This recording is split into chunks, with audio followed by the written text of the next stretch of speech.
राम नाम की लूट है, लूट सके तो लूट, अंत समय पछताएगा जब प्राण जाएंगे छूट। ये गाना उस समय का है।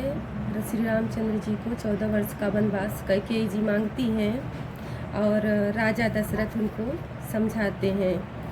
राम हउए ज्योति मोरे अखियन के, बन मत भेज मोरे लालन के।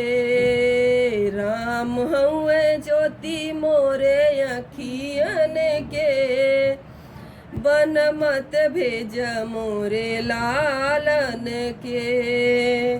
चाहे ले ला सोनवा हो चाहे ले ला चंदिया, ऐसन वरदान मत मांगा मोरी रानिया। लड़िया टूटत नहीं असुअन से, लड़िया टूटत नहीं असुअन के। बन मत भेज मोरे लालन के। राम हउए ज्योति मोरे अखियन के, बन मत भेज मोरे लालन के। राम जही बनवा भरत राज करी है, 14 बारिश बनवा में राम कैसे रही है। राम जही बनवा भरत राज करी है, 14 बारिश बनवा में राम कैसे रही है। राम जिंदगानी मोरे जीवन के, राम जिंदगानी मोरे जीवन के।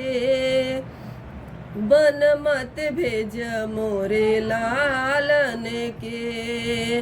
राम हउए ज्योति मोरे अखियन के, बन मत भेज मोरे लालन के। राम सुनी लिहलनी अपने माता का बचनिया, बन में बितावई चली दिहले जिंदगनिया। राम सुनी लिहलनी अपने माता का बचनिया, बन में बितावई चली दिहले जिंदगनिया।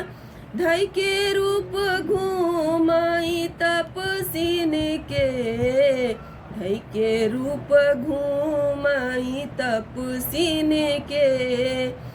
बन मत भेज मोरे लालन के। राम हउए ज्योति मोरे अखियन के, बन मत भेज मोरे लालन के।